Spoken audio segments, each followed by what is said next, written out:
What is up, you guys? Welcome back to another video. Let's get right into the video, right? So in this video, as you can see by the title, we're going to be going over how to actually frame a conversation the right way and kind of what is the frame of a conversation, okay? So before we get started, I want to also let you guys know, okay, that in the description of this video, you can apply to work with me one-on-one, all right? It is in the description of the video, so check that out if you would like to. So with that being said, let's kind of jump right into the idea of what is a frame and how to frame the conversation the right way. So first and foremost, okay, so a frame, when you're talking in the context of a prospect, the context of that in terms of somebody else's frame or reframing somebody is taking somebody out of their current beliefs and putting them in a new way of thinking, okay? So taking somebody, think of it as a pair of glasses, okay? You have somebody's pair of glasses on, all right? You take off their glasses by breaking their beliefs and you put them into a new pair of glasses, right? It's their way of looking at things, okay? But when you frame the conversation, that's the context in which the conversation is revolving around, okay? And so a lot of sales reps, they have this idea that like you frame a conversation by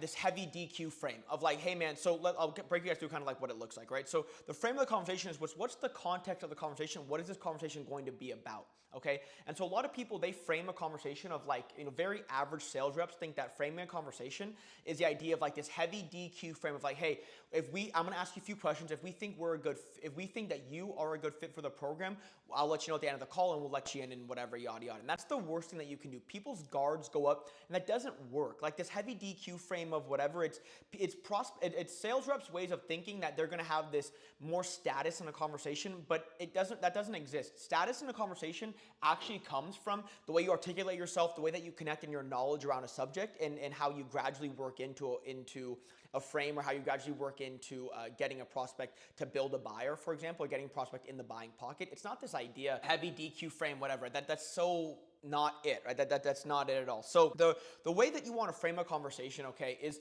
the context of a few different ways I like to do that, okay? So early on in the call, I will start off pretty much every sales call exactly like this, okay? So I have my water in my hand. Whenever the prospect opens up the Google Meet or the Zoom, whatever you use, I say their name. Let's say their name is Zach. Zach, what's going on, man? How are you?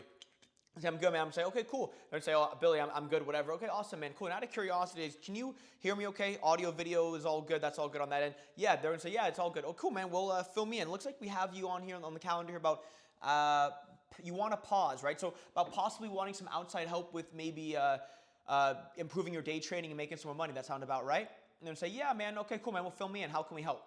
So I frame the conversation by saying, how can we help? I frame it as like, how can we help you? Framing it off the bat already that you need help and that we're going to talk about the context of the conversation is going to be around how we can help you. It's very unarming. It's not applying any social pressure whatsoever. And it's revolving on a topic of how we can help you. Okay, so that's the frame of the conversation right away. Then add a few questions into the conversation. What I'll do is I'll say, let's say I'll figure out what they're currently doing. Let's say they're an electrician currently and they want to leave their 9 to 5 and they want to get into day trading full time. What I will say is, oh, that's awesome. It's actually really interesting. I speak to, and we've helped a lot of guys that actually are in the trades wanting to transition into a more freedom type of role and day trading full time.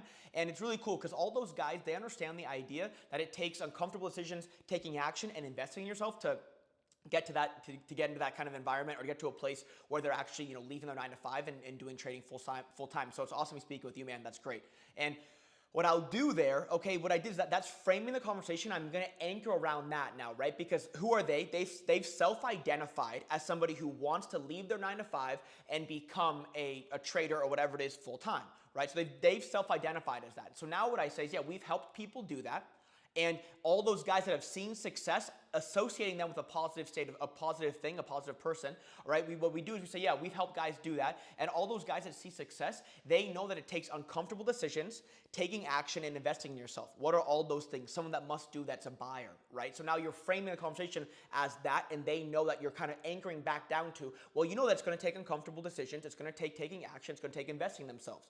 Well, what do they want to do? They want to transition to get to that point where they leave their 9 to 5 and do it full time. And what do we say that people have done that successfully? What do? They take action, they invest in themselves, and they move forward, and they make uncomfortable decisions, right? All those are needed to become a buyer, right? So now we're framing the conversation in that way. It's another great way to frame a conversation. Okay, another thing that you can do is, I learned from a guy named Eli Wild. In my humble opinion, he's one of the best to ever sell to identity. He's phenomenal, all right? So what he does is he kind of pre-frames a conversation like this, okay? So he'll say something like, and let's say someone's name's Kevin. Kevin, what's really interesting is that the law of reciprocation states that you must give in order to receive, and leaders must give first. So I'm going to give to you first right now. And so blah, blah, blah. And you insert XYZ thing, right? And that's a really interesting way to frame a conversation as well, or pre-frame whatever a topic you're about to go over, because it frames you as a leader. What did you do? Did you say, I'm a leader? No. Why? Because most people are mismatchers. You have matchers and mismatchers. Most people are mismatchers. Most people do the exact opposite of what you tell them to do. And the reason why that's relevant is because what you're going to do is if you were to say, hey, I'm a leader,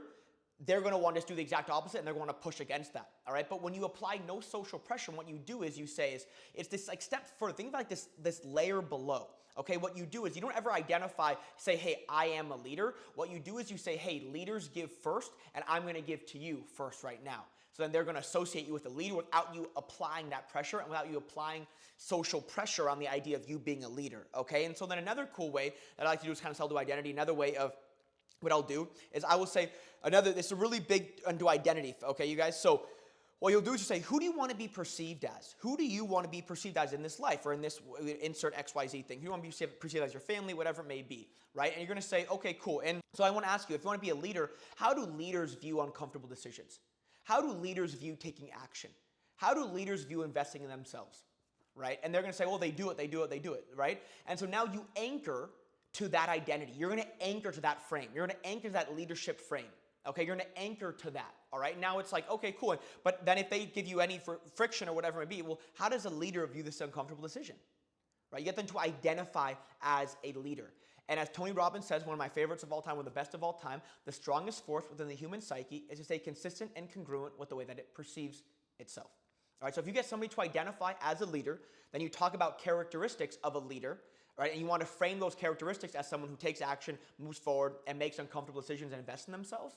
All right? When you give them an option or the choice to invest in themselves or to not, what are they going to want to do? They're going to want to stay consistent with that identity. All right? That's really, really important to understand. Most people are mismatchers, and most people go against what you tell them. So you need to take it a step further and go back to like the leadership frame or the law of reciprocation frame is the idea of, the law of reciprocation states that you must give in order to receive, and leaders must give first. So I'm going to give to you first right now. Did I ever say I'm a leader? No. Did I say you're a follower? No. But I said what a leader does, and then I said what I'm going to do, which is congruent with a leader, right? So that's the frame that you have to understand. That's pre-framing and framing a conversation, right? It's really important. Another great frame that I like to get my prospects to buy into is when I'm objection handling, and I say, well, I'm here to help, right? Or I'm here to be a coach, right? So what kind of coach would I be if I allowed you to continue this way of thinking that's led you to this very point? Right? So what you do, okay, and then you say, well, I don't want to assume, but are you happy with where you're currently at? They're going to say, no, yada, yada, right? So the frame of that is important because it's framing the conversation as you being a coach and you being there to help them.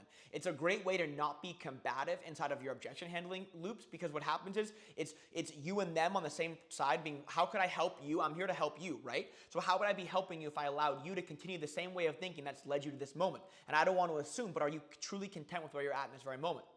No. So how would I be helping you if I'm here to help, right? How would I be helping you if I allowed you to continue that way of thinking? It's a great way to kind of not obsess, but to ensure that you're on the same side of the table with your prospects and making sure that it never gets combative with them.